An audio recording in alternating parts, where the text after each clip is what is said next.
जय माता दी दोस्तों, कैसे हैं आप सब। गुड आफ्टरनून आप सभी को। उम्मीद करता हूं कि सब मेरे दोस्त अच्छे होंगे और मस्त होंगे। आज कोई इतनी ख़ास तेज़ धूप तो है नहीं है, लगभग 2 बज चुके हैं। हल्की हल्की धूप लगी थी, सुबह तो बिल्कुल भी नहीं थी, मगर ये था कि धीरे धीरे करके थोड़े बादल वगैरह हटने शुरू हो चुके हैं और अब थोड़ी सी हल्की धूप लग चुकी है पूरे त्रिकुटा पर्वत पर। आप लोग देख सकते हैं मेरे ठीक पीछे जो त्रिकुटा पर्वत का नज़ारा है, बेहद खूबसूरत नज़ारा है। और इस फेसबुक पेज माँ वैष्णो देवी यात्रा से जुड़े हुए सभी माता रानी के प्रेमियों को, खासकर जम्मू कश्मीर में आने वाले पर्यटकों को, वैष्णो देवी यात्रा में आने वाले श्रद्धालुओं को मेरी तरफ से जय माता दी। उम्मीद करता हूँ कि आप सब लोग, सब मित्र जो हैं अच्छे होंगे और अच्छे होना भी चाहिए। फ़िलहाल इस समय ठंडी ठंडी जो हवाएं हैं वो चल रही हैं और सामने नज़ारा देख सकते हैं आप। ये चरुणपाद का त्रिकुटा पर्वत पर आप लोग सब जानते हैं, जब माता रानी के दर्शन करने जाते हैं बाणगंगा से 3.5 किलोमीटर आगे जो है चरुणपाद का मंदिर है। और कहीं ना कहीं भक्त जो है इस मंदिर के दर्शन करके ही अपनी यात्रा को अग्रसर करते हैं। उसके बाद फिर अर्धकुंवारी और फिर भवन। बाकी तो देखिए घोड़ा, पिट्ठू, पालकी की सुविधाएं सब चल रही हैं। और इसके अलावा वैष्णो देवी यात्रा करने के बाद जो गंडोला यानी रोपे वो भी चल रहा है। बैटरी कार के साथ साथ रास्ते में जितनी भी तमाम छोटी मोटी सुविधाएं वो सब श्रद्धालुओं के लिए चल रही हैं। यात्रा का आंकड़ा थोड़ा कम हो चुका है, पहले जैसा नहीं है। एक खुशखबरी ये भी है कि अब 14 को जो है प्राचीन गुफा के भी भक्त जो हैं दर्शन कर पाएंगे। बहुत सारे भक्त जो हैं वो ये सोचते हैं कि कब हमें प्राचीन गुफा के दर्शन करने का जो है सौभाग्य प्राप्त हो। तो ऐसे में देखिए अगर आप आने योग्य हैं या फिर माता रानी का आपको बुलावा देती है तो ज़रूर आप आइए। लेकिन एक बार क्रॉस चेक कर लीजिए, क्योंकि ट्रेनें जो हैं काफ़ी रद्द हो चुकी हैं। ये समस्या कहीं ना कहीं बहुत सारे श्रद्धालुओं को बन रही हैं।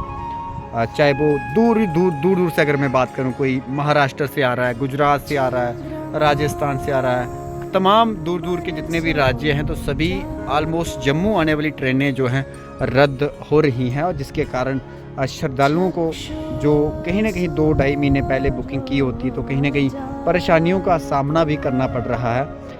ऐसे में आप लोग अपनी अपनी ट्रेनें ज़रूर चेक कर लीजिए। जो कटरा आ रही हैं, कटरा में बहुत कम ट्रेनें आ रही हैं, जम्मू में भी बहुत कम आ रही हैं। जम्मू से एक पीछे जो रेलवे स्टेशन है विजयपुर, तो वहाँ पर ट्रेनें कुछ मतलब ट्रेनें पहुँच पा रही हैं। कई लोगों की ट्रेनें पठानकोट तक हैं। तो ऐसे में आप लोग जब भी आप ट्रेन की बुकिंग कीजिए तो एक बार ज़रूर कन्फर्मेशन ले लीजिए कि कौन सी ट्रेनें कटरा पहुँच रही हैं, जम्मू पहुँच रही हैं। बहरहाल अगर जम्मू तक भी आ रही हैं तो बहुत अच्छी बात है, क्योंकि जम्मू से भी आपको जो है टैक्सी की, बस की सुविधा मिल जाती है। मगर एक बार क्रॉस चेक कर लीजिए, क्योंकि मार्च महीने की लगभग 4-5 तारीख तक तो न्यूज़पेपर पे में पढ़ रहा था, तो रेलवे की तरफ से बहुत सारी ट्रेनें जो हैं कैंसिल यानी रद्द कर दी गई हैं। और अब जैसे भी कोई नया अपडेट आता है तो ज़रूर आप तक भी शेयर करेंगे। लेकिन यहाँ अगर कटरा की बात करूँ तो ऐसे में कोई ऐसी दिक्कत परेशानी अब है नहीं है। यात्रा लगातार आ रही है, यात्रा की संख्या भी कम है और प्राचीन गुफा के दर्शन भी जो है यानी जो कल परसों से लोग आएंगे तो ज़रूर कहीं ना कहीं करने का उनको मौका भी मिलेगा। हालांकि ज़्यादातर जो प्राचीन गुफा है वो रात में ही खोली जाती है। ऐसे में कोई रात्रि हो सकता है कि श्री माता वैष्णो देवी श्राइन बोर्ड लगभग, मुझे ऐसा अनुभव है कि रात के लगभग कोई 1-2 बजे के बाद सुबह लगभग 4-5 बजे तक जो है प्राचीन गुफा के दर्शन आम श्रद्धालुओं के लिए भी खोले जा सकते हैं। हालांकि ये भी डिपेंड करता है कि यात्रा का आंकड़ा तो फिलहाल इस समय बहुत कम है, लेकिन फिर भी मुझे ये लगता है कि रात्रि के समय में ही यात्रा जो है श्रद्धालुओं के लिए खोली जाती है प्राचीन गुफा। तो ये ऐसे पास वाले राज्य हो गए, दिल्ली वाले लोग हो गए, उसके बाद पंजाब, हरियाणा, हिमाचल, ये लोग अपनी अपनी गाड़ियों से भी आ सकते हैं, क्योंकि शाम को अगर बैठेंगे तो सुबह कटरा चाय पियेंगे और अगर यहाँ से शाम को बैठेंगे तो अगले दिन सुबह ये दिल्ली पहुँच जाएंगे। तो ऐसे में आसपास वाले राज्य तो अपनी अपनी गाड़ियाँ से आ सकते हैं और बसों के माध्यम से भी आ सकते हैं। लेकिन ट्रेनें आप एक बार क्रॉस चेक कर लीजिए अपनी अपनी ट्रेनें, क्योंकि बहुत सारी ट्रेनें कैंसिल भी हो रही हैं। बहुत सारे लोग कह रहे थे कि पत्नीटॉप में इस समय बर्फ़बारी है या नहीं। आप सभी को बताना चाहता हूँ, इस समय पत्नीटॉप में तो बर्फ़बारी नहीं है, मतलब देखने लायक नहीं है। नत्था टॉप अगर जाते हैं तो कहीं ना कहीं आपका मन जो है खुश हो जाएगा नत्था टॉप जाकर। उससे आगे सनासर वैली जो, वहाँ पर भी थोड़ा सा आपको बर्फ़ का मज़ा जो है वो मिल जाएगा। लेकिन अच्छी बर्फ़ देखनी तो फिर कश्मीर या फिर भद्रवाह चले जाइए, वहाँ पर अभी भी आपको स्नो काफ़ी देखने को मिलेगी और पूरा एंजॉय आप कर पाएंगे।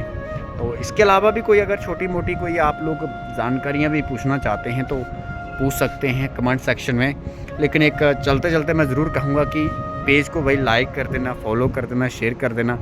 साथ साथ में इंस्टाग्राम पर भी भाई फॉलो ज़रूर कर देना, लिंक मैं आज इसी डिस्क्रिप्शन में दे रहा हूँ। और यूट्यूब पे अगर हो सके तो ज़रूर वहाँ पे भी आप लोग सपोर्ट करें।